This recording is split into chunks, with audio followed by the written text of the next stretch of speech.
नमस्कार, आप देख रहे हैं न्यूज इंडिया और मैं हूं आपके साथ अंजनी कुमार सिंह। और बुलेटिन की शुरुआत बड़ी खबर से करेंगे।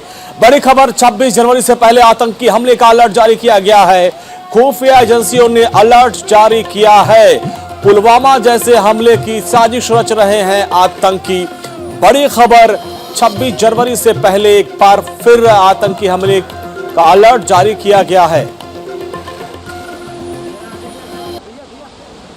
हमने अधिकारियों और जवानों के साथ करीब 20,000 प्लस का फोर्स डिप्लॉयड है, जिसमें डीसीपी, एसीपी, इंस्पेक्टर्स, सब इंस्पेक्टर्स के अलावा दिल्ली पुलिस के कमांडोज, आर्म बटालियन के ऑफिसर्स और जवान और सीएपीएफ के कमांडोज और उनके जवान, उनके अधिकारी इस ड्यूटी में तैनात किए गए।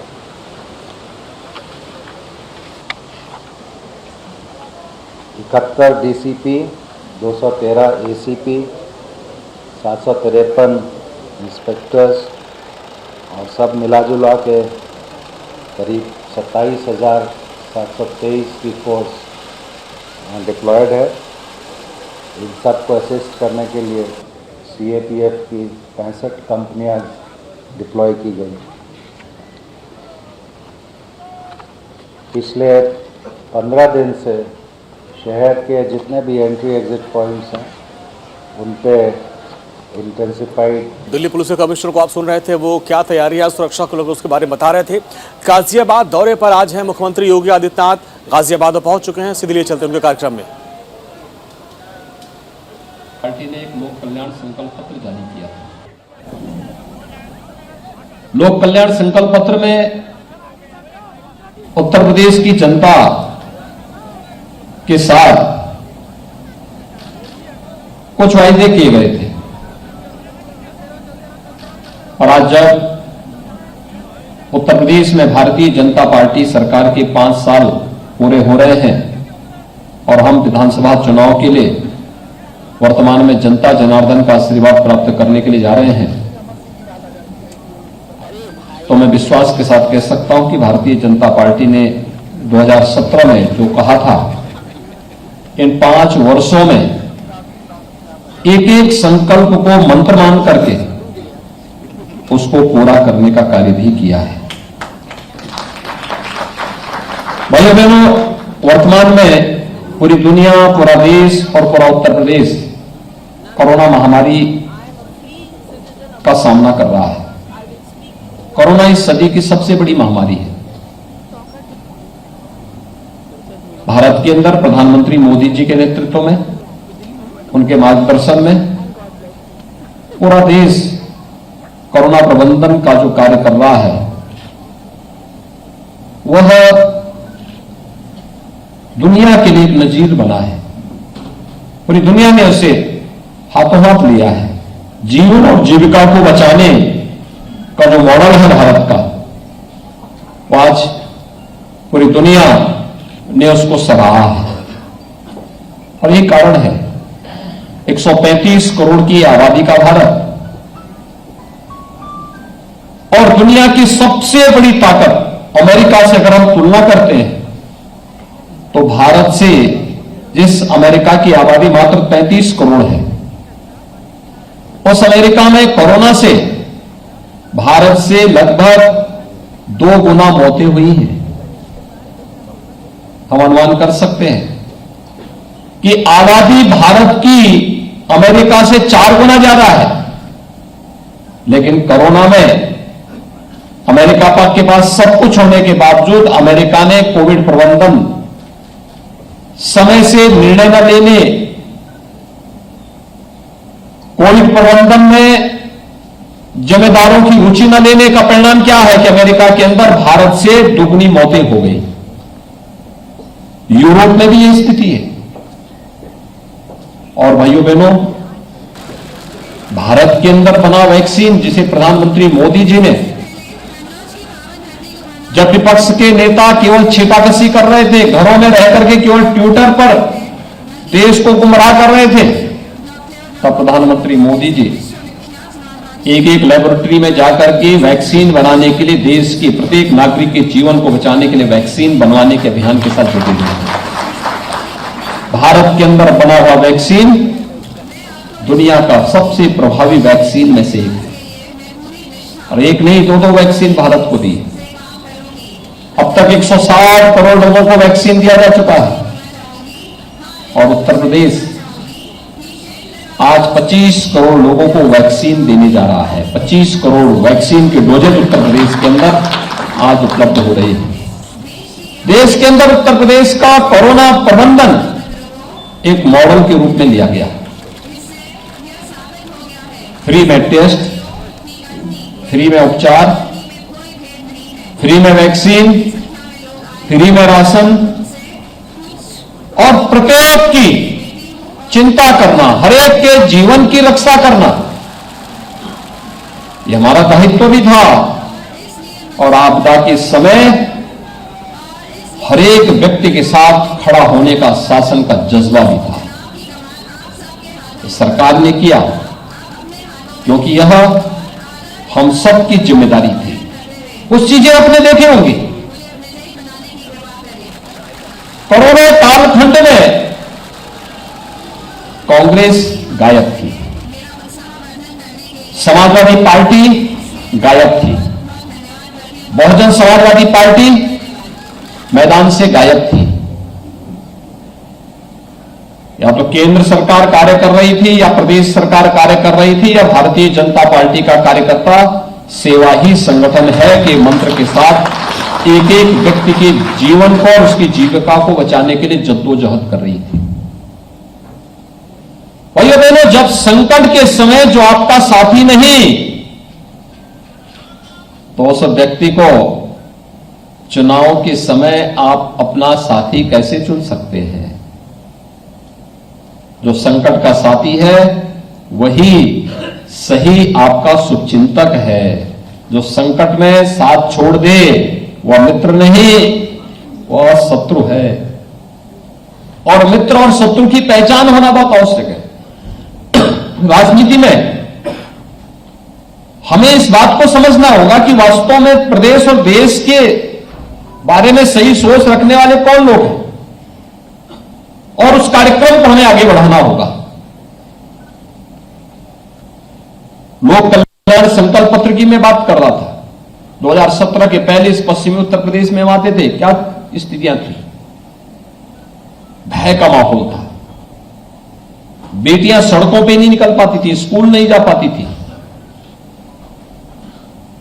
बहुत सारी जगह तो ऐसा था कि सायंकाल सूर्यास्त के बाद सुनसान कर्फ्यू जैसा दृश्य हो जाता था। हर दूसरे तीसरे दिन कोई ना कोई दंगा होता था। माफिया सत्ता के संरक्षण में जिस किसी की भी भूमि पर कब्जा कर लेते थे। विकास के बारे में कोई सरकार का विजन नहीं था। शासन की योजनाओं का लाभ गरीबों को नहीं मिल पाता था। भारतीय जनता पार्टी ने राष्ट्रवाद, सुशासन और विकास के मुद्दे पर इस चुनावी समर में अपने संकल्प पत्र के साथ भारतीय जनता पार्टी आई थी। पहले ही घोषणा आपने देखी होगी।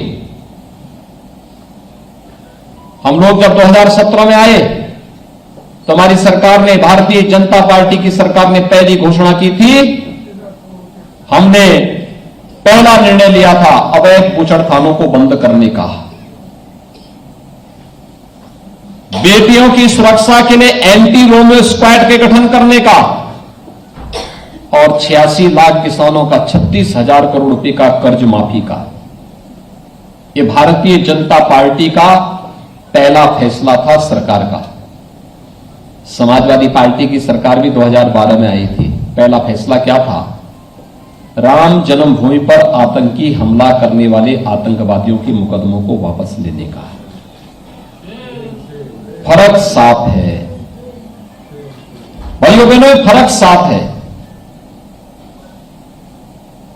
वे आतंकवादियों के मुकदमों को वापस लेते थे, माफियाओं को संरक्षण देते थे, प्रदेश के पेशेवर माफिया और हिस्ट्री सीटर उनका शागिर्द बनते थे, सत्ता को शोषण का माध्यम बनाते थे, हमने सत्ता को सेवा का माध्यम बनाया।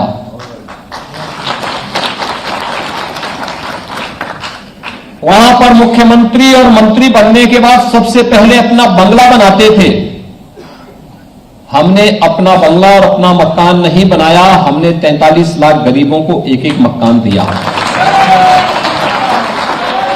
2 करोड़ 61 लाख लोगों को शौचालय उपलब्ध करवाए, हर गांव में बैंकिंग सुविधा उपलब्ध करवाई, विकास का एक मॉडल दिया। एशिया का सबसे बड़ा एयरपोर्ट जेवर में बनेगा। अब फिल्म सिटी के लिए मुंबई नहीं बल्कि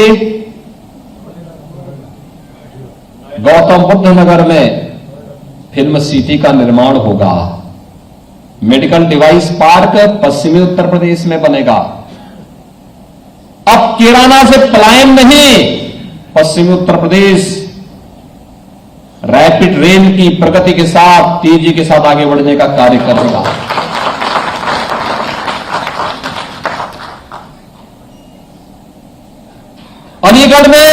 अलीगढ़ मुस्लिम विश्वविद्यालय की स्थापना के लिए राजा महेंद्र प्रताप सिंह जी ने अपनी भूमि, अपनी प्रॉपर्टी दान की थी, लेकिन अलीगढ़ मुस्लिम विश्वविद्यालय में उनके नाम का एक भी पट नहीं।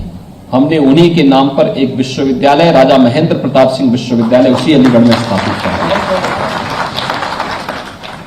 राजा महेंद्र प्रताप सिंह 1915 में भारत की एक अंतरिम सरकार का गठन अफगानिस्तान में रहकर के किए थे, देश की आजादी के दौरान।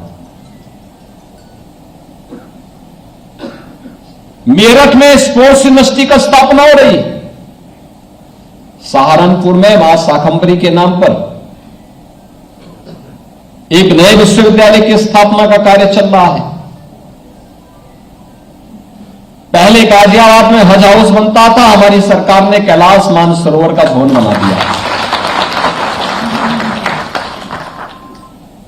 भाइयों बहनों, पहले यहां के व्यापारियों से, यहां के उद्यमियों के साथ माफिया किस प्रकार का व्यवहार करते थे, आज किसी माफिया की हैसियत नहीं, किसी व्यापारी को, किसी चिकित्सक को, किसी संभ्रांत नागरिक को या किसी गरीब की संपत्ति पर कब्जा कर ले, क्योंकि अगर करेगा तो बुलडोजर भी चलेगा।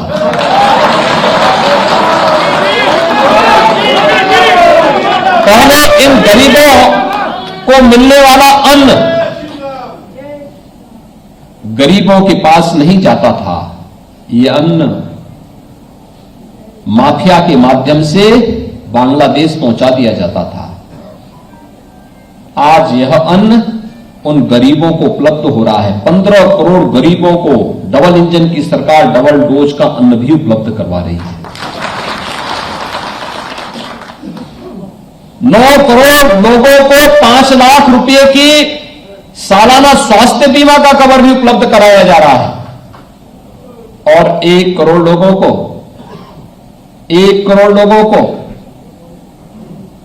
1000 रुपए वृद्धजन, विधवा महिलाएं और दिव्यांग जनों को 1000 रुपए हर महीने पेंशन की सुविधा भी उपलब्ध कराई जा रही है। भाइयों बहनों, 2017 के पहले बिजली आती ही नहीं थी। जो आज कह रहे हैं कि 300 यूनिट फ्री में बिजली देंगे, इनसे पूछना चाहिए, बिजली जब आती ही नहीं थी तुम बिजली नहीं देते थे, तुम तो अंधेरे में रहने के अभ्यस्त थे, क्योंकि चांदनी रात चोरों को अच्छी नहीं लगती है। तो लोग बिजली दें, जब बिजली नहीं आएगी तो बिजली फ्री में करने की बात कहां से करते हो जी? क्यों बेवकूफ बनाते हो? क्यों आंखों में धूल झोंकने का काम करते हो? नए नए सबूफे हमने अपने युवाओं के लिए टैबलेट और स्मार्टफोन देने की कार्रवाई की और वो कह रहे हैं हम स्मार्टफोन हम भी देंगे। उनको मालूम नहीं कि उनको आना नहीं है, इसलिए कुछ भी बोल दो, कुछ भी बोल दो। कहते हैं हम पुरानी पेंशन बहाल करेंगे। जब ये पुरानी पेंशन रोकी गई थी तब उनके अब्बाजान ही प्रदेश के मुख्यमंत्री थे।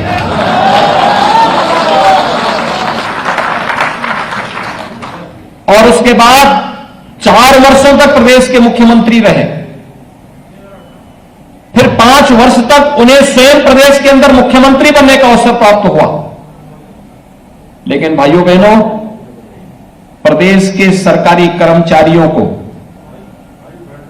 प्रदेश के सरकारी कर्मचारियों के बारे में उनके पास कोई सोच नहीं थी। न्यू पेंशन स्कीम में कर्मचारियों के अकाउंट भी नहीं उन्होंने खोले थे।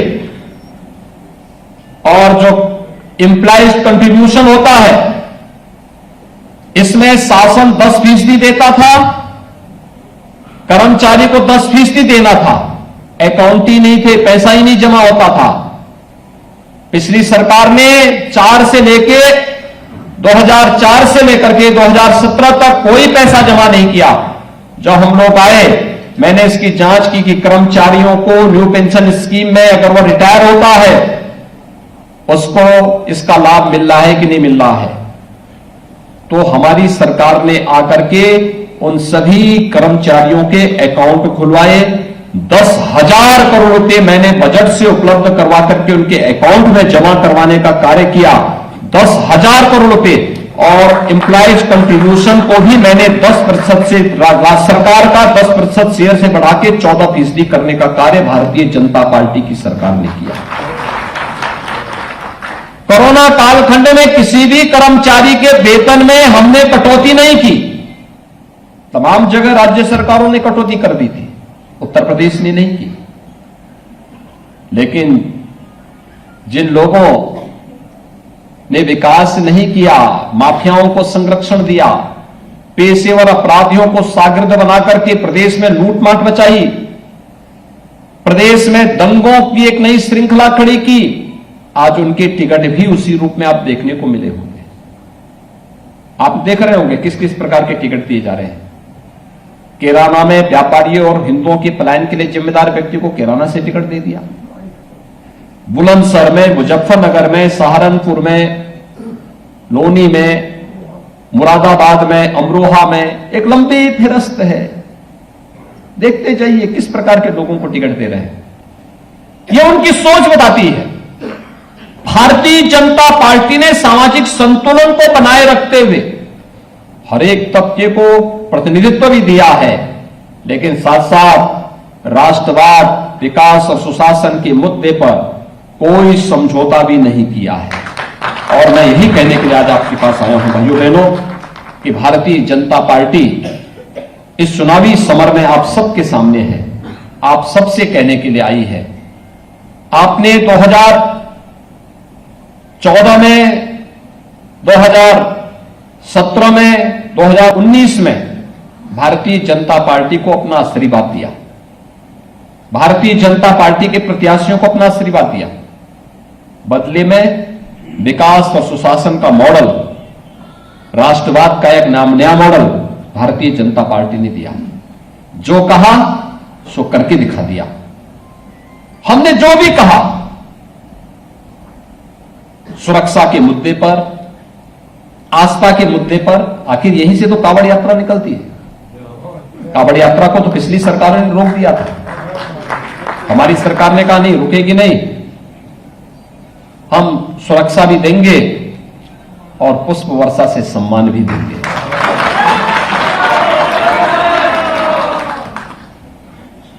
हमने तो नहीं रोका। भाइयों बहनों, ये विकास की भी आप देखते होंगे। मुझे लगता है कोई महीना नहीं रहा होगा जब यहां के सांसद जनरल वीके सिंह जी, यहां के विधायक श्री सुनील शर्मा जी, जब यहां के विकास के मुद्दे को लेकर के हमारे सामने मेरे पास ना आते रहे हो, या भारत सरकार के माध्यम से विकास विभिन्न योजनाओं को लेकर के ना आते रहे हो। गाजियाबाद शहर आज एक नया मॉडल शहर बन गया। पहले क्या था? यानी दिल्ली के बगल में किस प्रकार की स्थिति थी गाजियाबाद की? घनी आबादी के बीच में किस प्रकार की अव्यवस्था की स्थिति थी? आज गाजियाबाद एक नया मॉडल के रूप में उभर रहा है। और इसलिए मैं आज आप सबको कहने के लिए आया हूं कि भारतीय जनता पार्टी क्यों प्रदेश में कानून का राज हो, हिस्ट्री सीटर थानों का संचालन न करें, पेशेवर अपराधी सत्ता का संरक्षण न पाने पाए, भ्रष्टाचार पर प्रभावी अंकुश रहे, माफियाओं के खिलाफ बुलडोजर चलता रहे, दंगाइयों को सख्त सजा दी जा सके, तुष्टीकरण की राजनीति के लिए कोई स्थान न हो, सरकारी भर्ती में पारदर्शिता बनी रहे, गरीबों को किसी के सामने हाथ न फैलाना पड़े, बिजली निर्बाध रूप से 24 घंटा मिलती रहे, एक्सप्रेसवे जीवन की रफ्तार को बढ़ाती रहे, बहन बेटियों के सम्मान के साथ कोई गुंडा खिलवाड़ न कर सके। आगे भी कोरोना जैसी महामारी का बेहतरीन प्रबंधन करने की स्थिति बनी रहे, हर जिले में मेडिकल कॉलेज बेहतरीन उपचार के लिए स्थापित हो सके, निवेश आता रहे और उद्योग धंधे विकसित होते रहें, रोजगार सबको अपने घर के पास मिले। इन सब बातों के लिए भारतीय जनता पार्टी आवश्यक है। और आप सबसे मैं अपील करने के लिए आया हूं, आप सभी प्रबुद्ध जन हैं, आपका अपना एक दायरा है, क्योंकि यहां पर इलेक्शन कमीशन की एक गाइडलाइन है और कोरोना प्रोटोकॉल भी है। उसमें एक सीमित संख्या में बुलाया गया है, रामलीला कमेटी के अध्यक्ष को बुला दिया गया होगा, शेष रामलीला कमेटी आपकी घर में बैठी होगी।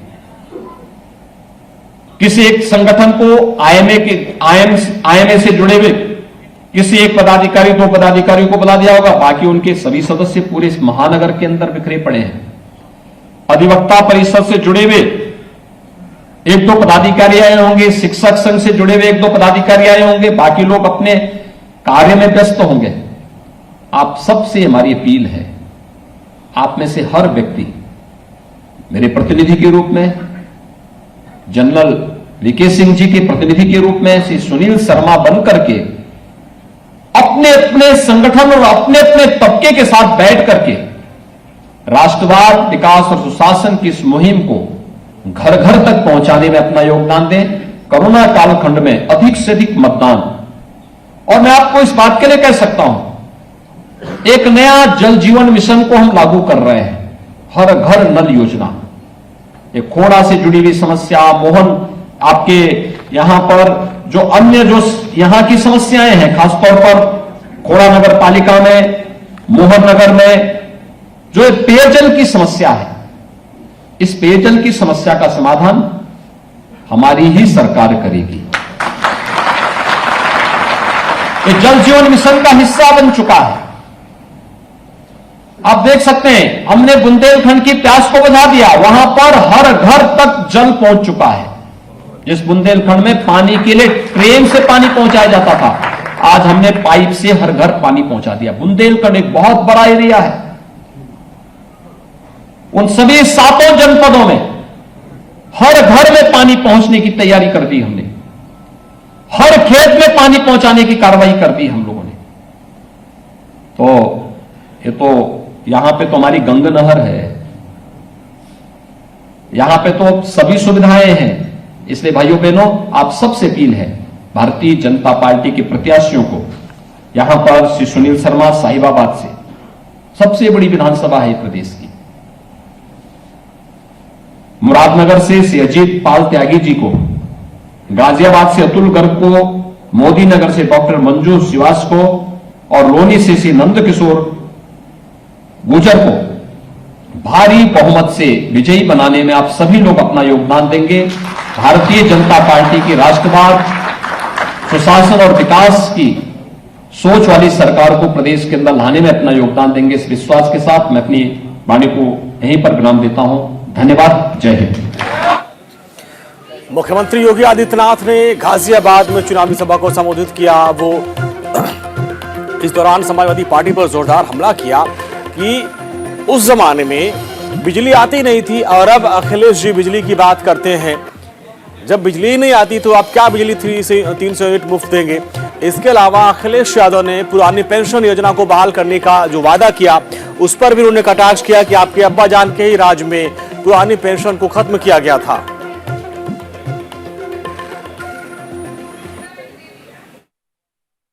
आगे बढ़ते हैं। पश्चिम बंगाल के भाटपाड़ा में बीजेपी और टीएमसी कार्यकर्ता आपस में